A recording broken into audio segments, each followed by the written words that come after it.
João Manuel Gonçalves Lourenço, President of the Republic of Angola and Chairperson of the African Union, Your Excellency Dr. Terence Rio, Prime Minister of St. Kitts and Nevis and Chair of the Caribbean Community, Your Excellency Abiy Ahmed Ali, Prime Minister of the Federal Democratic Republic of Ethiopia, our generous host, Your Excellencies, the heads of state and government, Your Excellency Mahmoud Ali Yusuf, Chairperson of the African Union, Your Excellency Carla Barnett, Secretary General of the Caribbean Community,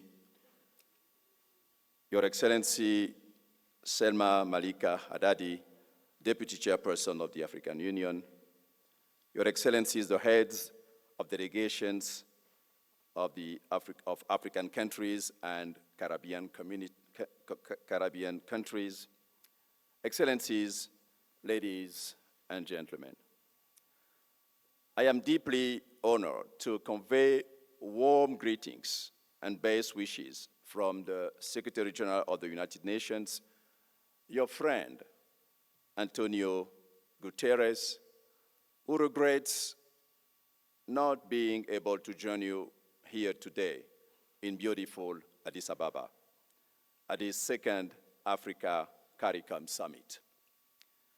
This summit is rich in historical significance, bringing together in person for the first time leaders of the African continent and those of the African diaspora in the Caribbean. It is a unique opportunity to strengthen long-standing ancestral and cultural ties while exploring new areas of collaboration, including trade, investment, tourism, science, and technology. Your joint summit also illustrates the importance that the African Union and CARICOM attach to multilateralism.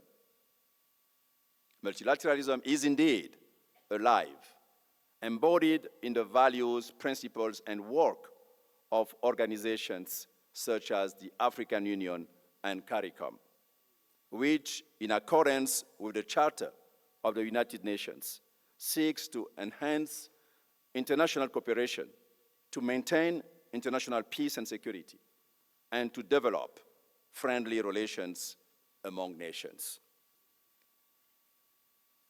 At last year's summit of the future, Secretary General Antonio Guterres called for a better network and inclusive multilateral system, drawing on the expertise of all humanity. Your gathering illustrates best the true spirit of a network, inclusive, and people-centered multilateral system, which indeed underpins the Africa CARICOM Summit, for which the United Nations commends you. At this juncture, I wish to acknowledge the government of Benin for establishing a legal pathway for descendants of sub-Saharan Africans to formally reconnect with their ancestral homeland. This emblematic initiative illustrates the immense potential for deepening ties between African and Caribbean countries and people, including the African diaspora going forward. Excellencies, you are holding this important summit under the theme Transcontinental Partnership in Pursuit of Reparatory Justice for Africans and People of African Descent through Reparations. In this connection, I would like to recall the statement of the Secretary General Antonio Guterres at the 30th Ordinary Session of the Assembly of the African Union, held in February this year here in Addis Ababa, in which he said, and I quote him,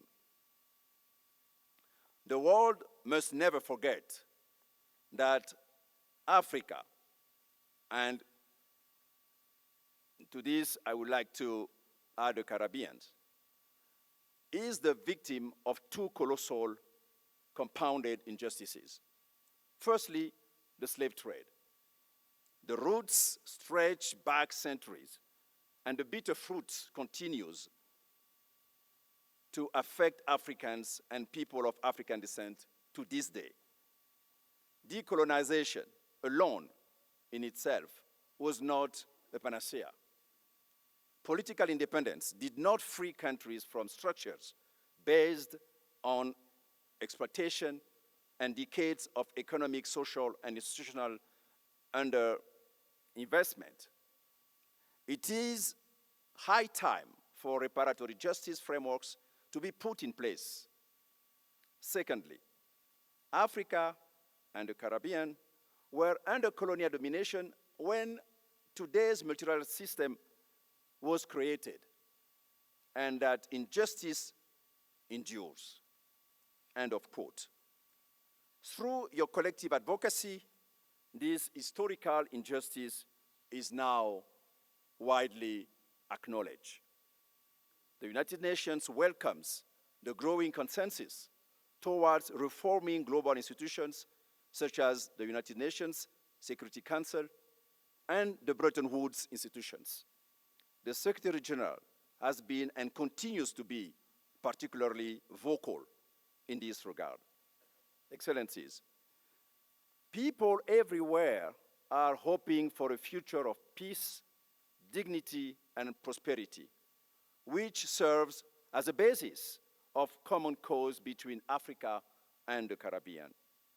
As the Secretary General noted, correcting age-old injustices is essential to addressing here and now challenges.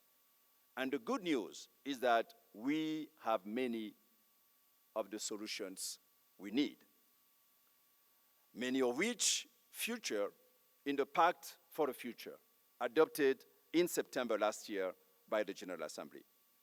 It should be a future that prioritizes dialogue and negotiation, ending the wars that are tearing our world apart, including by leveraging for the whole of humanity the immense potential presented by modern technologies such as artificial intelligence. It should also be a future ushering in a new era of relations between nations based on sovereign equality, collective peace and security, and shared prosperity in larger freedom.